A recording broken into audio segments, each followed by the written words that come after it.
bida ko, promise. At syempre, ngayon naman, may makakasama tayong isang batang pasli. Ang tawag ko sa kanya nung naka-braid ang kanyang mga buhok dahil sumasama naman siya sa kanyang ate. Lalaki ng pagkagad-agad ng babae na to. Hindi ba? Yan ho ay walang iba kundi si Miss Jelly de Belen. Hello!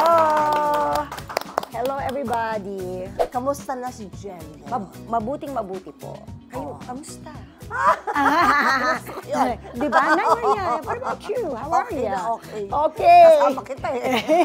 Okay tayo pareho. Si ate mo dati, lagi mo sinasamahan. Yeah, buntot-buntot. Oo, lagi siyang kasama. Kaya hindi ko siya pwede makalimutan kasi siya yung quiet eh. Siya yung quiet. Paano ka simula ang buhay mo sa showbiz? Nung bata kasi ako, wala naman ako talagang interes. Oo. Wala naman akong pakialam, gusto ko lang maglaro. Oo. Kaya lang kasi pala, minsan kinakailangan nila ng batang Janice. Oo. Sinasabi, oh, edi yun na, kapatid na lang niya mismo. Oo. So, tinatanong nila ako, pwede ka ba? O, sige. Ganon? Ganon ako nagsimula. Nung una, wala pa ako, nahihiya pa ako. Parang umover naman ako nung tumanda ako.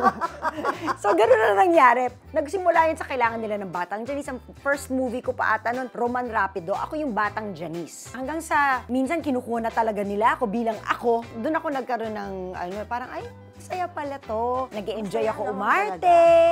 Nag-e-enjoy ako nandiyan dyan, nagtatrabaho. Parang may ginagawa ako. Parang laro nung umpisa. Pero masaya, di ba? Pero masaya. I guess that's why I stayed on. Kasi natuwa din ako eh. Nag-enjoy din ako sa ginagawa ko.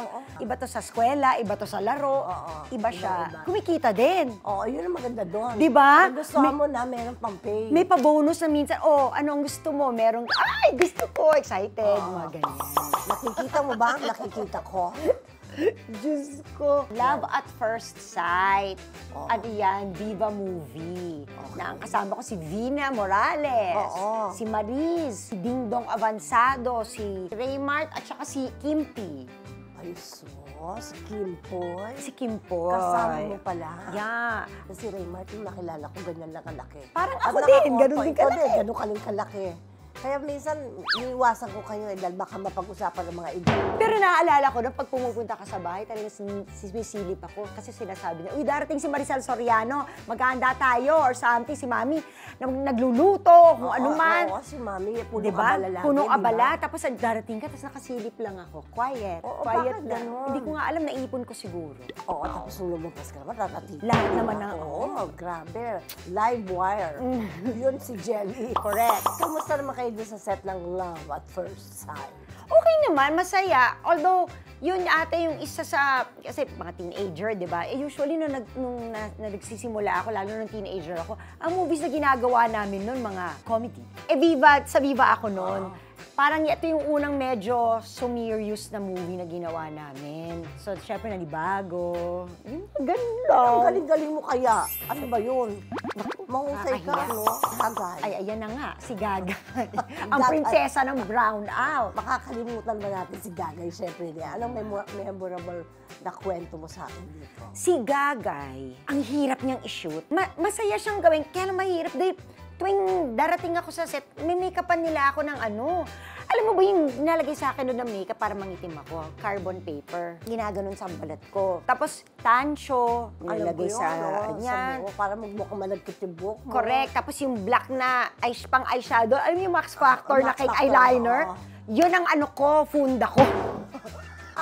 Yun ang funda ko. So talagang buong araw, di ba ang katin ng mga yun kapag nasa katawan mo, pero buong araw.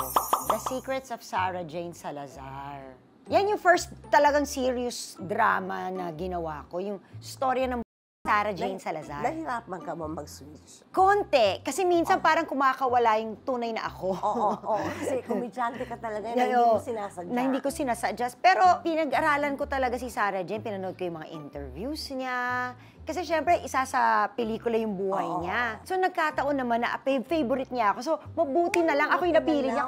Kung hindi, baka hindi ako nakapag-crossover. It was difficult kasi may AIDS siya, nagkaanak siya. Tapos wala pa naman, dalaga ako noon. Wala naman akong ganung mga ano. Nung ginawa kong Hinugot sa Langit, nagpapa-abort ako doon. Ay, papaano kaya yun? Aba, kung ang katabi mo si Ismael Bernal, kahit ano magagawa mo.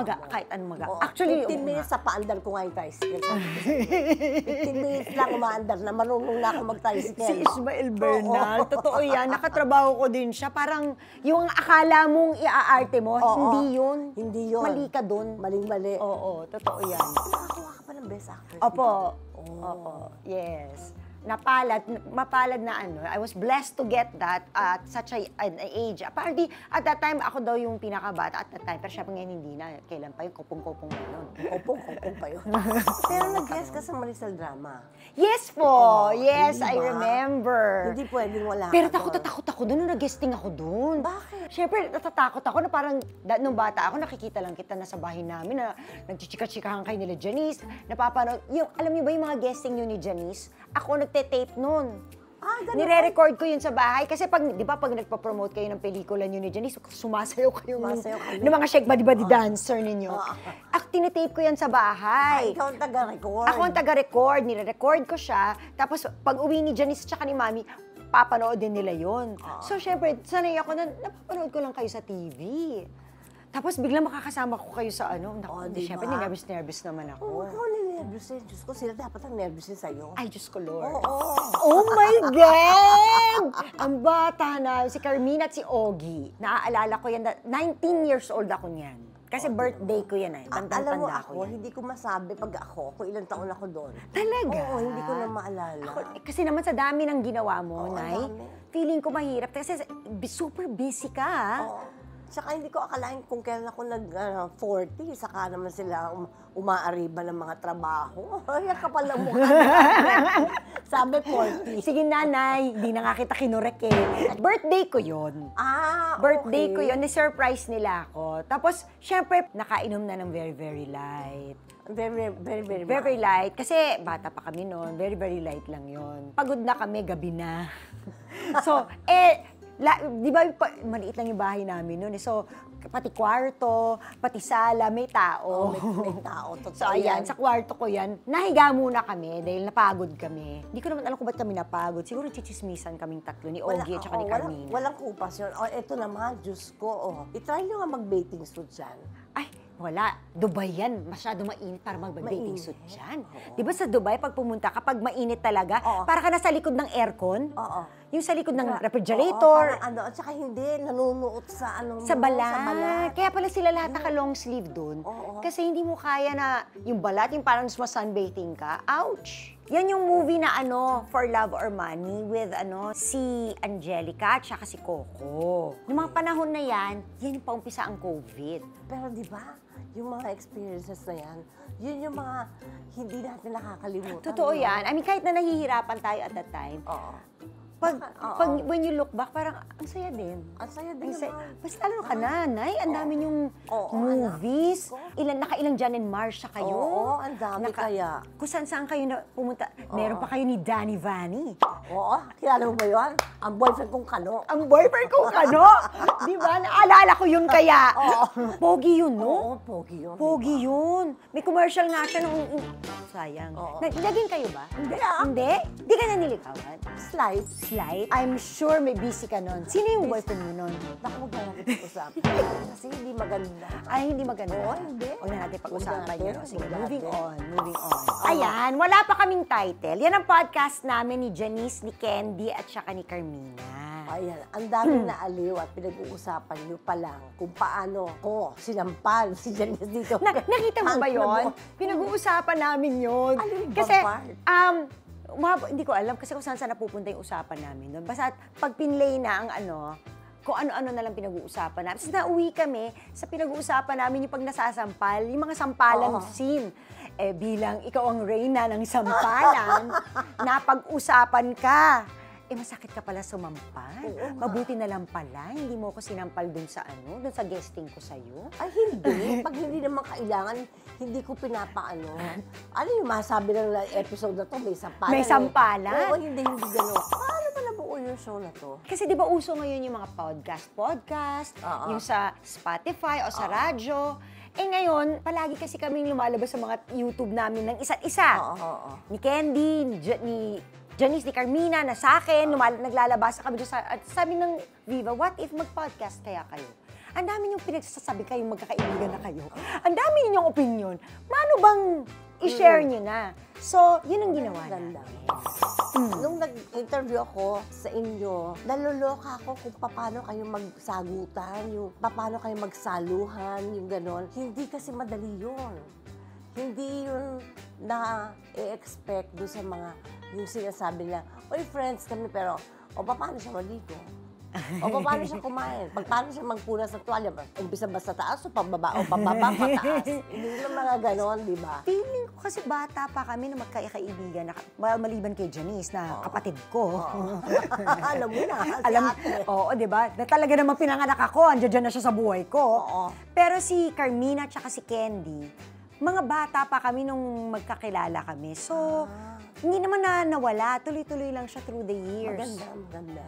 So, feeling ko parang, at saka, feeling ko nagkaswakan lang. Di ba, birds of the same feather flock together.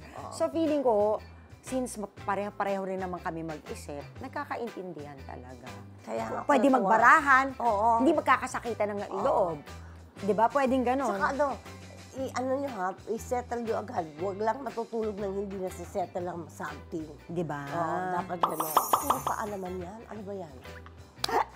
Ba't madang paa? Yan yung picture namin sa Too Good To Be True. Yung serya ni Catherine. So ngayon, anak ko silang dalawa. Si Catherine at saka si Bianca. Kaya si Bianca, ano siya, ang pangalan niya doon, Pat. Yan. Silang dalawa yung anak ko. Unika iha ko, single mom. Yan. Pa-ending na kami. May eksena kami na nakaganon kami. Mano bang lahat ng paa namin nakalabas? Kinunan kami ng picture na puro paa namin. Puro paa. Buti na lang, malinis-linis yung paa namin. Oo, Hindi di ba? madumi. Gabi na yan. Alam niyo naman, pag gabi Gabi na na, yan, alam sa mo yan. taping, di ba? Nanggigitata na ang mga paa na yan. Ayan, si Nugget yan. Yan si Nugget. Nugget is my baby. He's my bunso. Bunso, ang laking bunso yan, di Oo, ba? siya yung katabi namin ngayon ni Ariel sa panatutulog, kasama sa bahay. Yan ang alaga namin. Kasi malalaki na yung mga anak ko. Tapos yung mga anak ko nasa Canada. So dito sa Pilipinas, sad. Di ba? Hanggang sa pumasok si Nugget sa buhay namin. Para may isa pa akong anak. Bongga. Di ba iba pag-aso? Iba. Pinag-uusapan lang natin Oo, kanina, di ba? pinag-uusapan natin Iba kanina, talaga oo. yung aso. Talagang loyal. Loyal, unconditional love. ibibigay Yes, sa'yo. yes. Hindi ka nga questionin eh. Di ba? Pag uwi mo, bakit ngayon ka lang? Wala. Wow! Wow, we are sisters. Oo. We are sisters, ayan. Hindi ba? Kami. Nasa store kami niyan yung shade stare, no? So, nag-picture kami. Nag-moment lang kami ni sis. Kamusta na maging ate si Janice? Uy! Oy! Si Janice, ano siya, wala lang, chill lang. Hindi siya yung usual na kailangan ate ang tawag mo sa kanya. Ayaw niya nga actually. Ayaw niya patawag ng ate. Parang barkada lang. Bahala ka sa buhay mo, hindi siya nangingialam. Mas pakialamera pa nga ako. Kaya kasi si Janice mabait eh. Totoo. Mabait siya. Mahaba ang pisi, ano? Haba ng pisi sa pasensya. Grabe. Grabe. Bilang siya si Flor de Luna. Di kaya? Dahil nga siya si Flor de Di Luna. kaya dahil siya si Flor de Luna. Nag-aaway din ba kayo? Nung bata kami, hindi kami talaga bate. Kasi parang 5 years yung age gap namin. So, imagine mo kung ako ay 5 years old, siya ay 10 years old. Magkaiba kami ng interes, magkaiba kami ng disposisyon. Oo nga. So, ako makulit, tapos siya parang, ano ba? Di ba pag matanda ka, parang ayaw mo na, yung bata, ayaw mo pinapansin. Yun ang sitwasyon namin. Ganon. Gusto ko yun. Ganon yun. Si Janice pa naman, siya yung sumbongera. Ay, hindi, ako pala yung sumbongera. Si Janice pa rin yung suplada. So, lagi ko siya nisusumbong. Mami, kinagat ako ni Janice. O, binuhusan niya ako ng ganito. May ganun din naman kasi si Janice. May ganun ba? Oo. Loko-loko. Nilalak niya ako sa cabinet. Taguan daw kunyari. Correct, pero hindi na ako makalabas. O kinakagat niya ako, yung ganyan. Pero, nung tumanda kami, doon naman kami naging close. Lalo na nung nagkaroon kami ng pamilya. Yun, Parang nagkaintindihan na talaga. Ay, ngayon naman parang wala. Jelly, ano ba? Yung si ano ko, yung si ganito ang kulit. Yung anak ko, ano ba yan? O ako naman, Janice, yung ano, yung ganito. Ganyan na kami ngayon. Iba na pinag-uusapan. Oo, talaga. Eh, ngayon na mas wiser na kayo. Anong ina-advise mo sa kanya at siya? Anong ina-advise niya sa'yo? Wala masyadong advice. More of, nakikinig lang kami sa mga Oo. hinaing na, kasi minsan kailangan ko lang mag-vent. Hindi ko naman kailangan ng solusyon. Ang gusto ko lang talaga sabihin sa kanya kung ano yung nangyari sa akin kanina. Or tatawag siya. I-share Oh, gusto ko lang i-share. Naku, Janice, alam mo ba nangyari sa akin? Ganito. Minsan, pag may taping ako, tapos may nangyari sa taping ko, kasi syempre maintindihan niya dahil yun din naman ang trabaho niya. Yes. Alam mo ba, kailangan pinulupot sa akin yung ahas. Hindi ba takot na takot ako sa ahas? Parang kailangan ko lang isabihin sa kanya. Ginawa ko naman yung eksena. Kailangan ko lang i-share. Kailangan ko lang i-share sa kanya. Dahil emotional ako at the point in time. Oo. O siya naman, alam mo ba, nadulas ako. Bigla ba naman ako nalaglag? Ganon.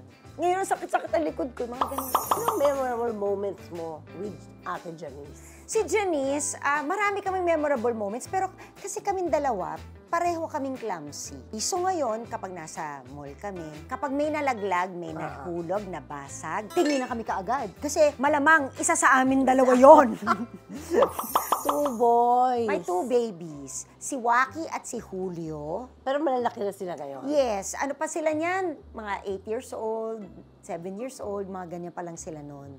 Pero ko, ngayon, tatlo pa lang ang anak mo. 25 and 23 na sila. Malalaki na talaga. Yes. Nahirapan ka ba yung mga bagets pa sila? Sino bang magulang ang hindi na-challenge, di ba? Siyempre, lahat tayo na-challenge. Lalo na, parang, nung umpisa ng baby, pag nagsimulang mag-aral, pag lumalaki, nagbibinata, iba yung challenge. So, each stage ng life nila, iba yung pinagdadaanan naming challenge. Maswerte lang na, at least may katuwang ako sa buhay, na kasama ko si Ariel Sige, na... okay na, alam ko na yung part na yun. Sige. So, Parang parang wala akong inggitin. Opo, parang ganun. Dahil wala akong katuwang. Pero, ang katuwang ko. eto ang katuwang mo, si Lola. Ayan na si Papay mo, Ayan yung 3 kong boys. Ngayon, yung mga anak ko kasi, nag-aaral pa yan. Yung isa nagma-masters, yung isa working student. So ngayon, Maganda yung ganun. oo, kailangan, Para may value, para alam nila yung value ng pera, di ba? Nandun sila sa Canada. So naisip nila para meron silang mga pang-date nila. Alam mo na. Di ba? Para hindi sila humihingi. Nakaisip sila mag-business. Ang business nila ngayon ay pagluto ng biko. Kasi yung recipe ng biko na yun, recipe yun ng father-in-law ko. Dati kasi nagkikater yung mother-in-law ko. Tapos ngayon, kasama yun sa menu, ang biko. So ngayon, tinulong sa kanila ng father-in-law ko, ginawa nilang business. So ngayon, tuwing summer, nagbebenta sila ng biko. Sa Canada, wala namang masyadong biko, di ba? Oo naman. Tapos yung mga biko na makukuha mo doon, hindi naman ganun kabongga, di ba? Ayaw ng mga Latik-latik. latik, favorite ko yan. Ayan. So, yan ang naisip nilang gawin na kumikita naman sila kasi marami din nag-o-order. O, di ba? Dahil sabik nga naman yung mga kapwa natin Pinoy doon. Sa yung mga binata na sila, may nagbabago ba? Kasi ako yung mga anak ko, tinanong ko din yan nagkukwento pa rin ba sila sa'yo? Or sinishare pa rin ba sa'yo yung mga nangyari for the day? Yung mga Yes! meron pa rin. Yes. I think mas conscious sila mag-share kasi malayo kami. Ayun. So ngayon pagtatawag sila, ano nangyari? Ano nangyari sa laro nyo? Kasi nagbe-baseball sila, nagba-basketball, o nag-golf. O kamusta yung basketball nyo? Nagkukwento nila. Ay nako, I played bad today. Ay nako, hindi ko nasalo yung mga pitch, yung mga ganyan. Nagkukwento talaga sila. O kakamustahin ko yung mga girlfriend. O kamusta na yung mga girlfriend nyo? Kamusta kayo? Okay ba kayo? Siyempre, paminsan-minsan ko lang yung tinatanong kasi ayoko naman maging makulit. Yung mother-in-law ko, kasama nila sa bahay. Safe sila. Diba? Kaya lang ang problema, syempre she's getting older. Mas mahirap na for her to cook and move. Oy, tinapon niyo ba yung basura? Nagwalis ba kayo kanina? Naglaba ba kayo? O anong niluto? Yung isa ko kasi siya yung tagaluto. O anong niluto mo kahapon? Anong lulutuin mo bukas? Di ba? Nakakatuwa. Kasi kung wala sila doon, kung nandito sila, hindi nila alam yung mga yun. Hindi nila matututunan yun. So, parang kahit na mahirap, masakit na nandoon sila, at least they're growing. May pinagkakatandaan sila. Parang, sige na lang. Tough love, no? Tough love. Ano lagi mong payo pagdating sa love life nila? Sa love life nila, lagi ko nang sinasabi, you treat your girlfriends well. Always have respect. Huwag kayong mambababae, huwag kayong mananakit. Physically at saka emotionally. Oo, wag na wag niyong gagawin yan. Hindi tama yan. At saka, sinasabi ko sa niya, kailangan may respeto kayo palagi. Isipin niyo na lang kung yung mararamdaman ng pamilya niya, mararamdaman niya, kung kung okay tayong pamilyang ganito. Kapag sinaktan mo siya, mararamdaman mo yung effect nun, hindi lang ngayon. Forever niya yan kakargahin. Tsaka kung di ka sigurado, huwag mong papasukin. Oo, totoo yan. Para hindi ka nananakit ng ibang Oo. tao, huwag ka makakasakit, yung mga ganun. Tsaka always be honest. Kung ayaw mo na, huwag mo na patatagalin. Oo. Oo, yung mga ganun, yung mga usual na ganyan. But mostly, ang pakikipag-usap sa love life, yung tatay nila ang in charge. Kasi baka mamaya yung nanay makulit lang, di ba? Oo. Hindi, tsaka kasi sa nanay, mas mahirap yung lalaki nga yung anak natin. Dahil lalaki yung anak ko. Feeling ko mga baby ko yung mga yan, di ba? Hindi naman pala masyadong nagugutom itong asawa mo. Hindi, ayaw niya ng Hindi, chocolate cake. ayaw niya, no? Ayaw niya ng Oo. chocolate cake. Hindi niya type. Yan ang mga ginagawa na. Kasi para kaming empty nesters dahil yung mga anak namin nasa Canada. So, kaming dalawa, parang nagkaroon kami ng renewed bond, naging closer kami. Parang kayong dikit na dikit kami ngayon. Parang ang hirap pag nawawala ang isa ngayon. Kesa nung araw may mga anak ako, okay ako, sige, go. Ilang years na kayo? Alam mo, laging tinatanong sa akin yan, lagi ko nakakalimutan. Basta, as boyfriend-girlfriend, 1992. Tapos, as mag-asawa, 1997 na December. So, Hanggang ngayon. hanggang ngayon. Mahirap pag-compute. Hindi ako magaling sa Kaya math. tayo artista. Ay, huwag na natin i-compute. More than 30 years na kaming together. Paano nyo na-maintain ang happy relationship nyo? Hindi ko, siguro malaking bagay dito yung si Ariel ang priority niya pamilya. Kasi feel ko pa tayong mga babae, di ba? Yun naman talaga ang gusto natin, na meron tayong forever, na gagawa din talaga. Parang likas sa ating mga babae ang magmahal, ang mag-alaga, ang make sure na everything is okay in the family. Pero ang lalaki, hindi sila masyadong ganun eh. Nagkataon lang na si Ariel, May pagkaganon din may siya. pagkaganon din siya. So, feeling ko yun.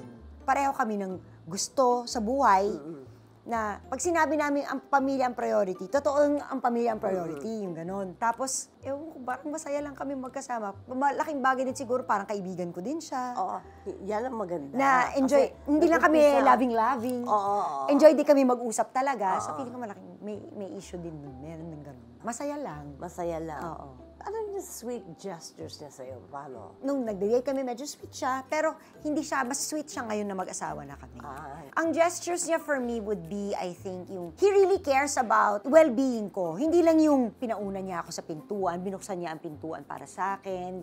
Although he does that all the time. Siya nagbubuhat ng mga bag. Yung hindi niya ako pinabubuhat ng mga bag para go-grocery.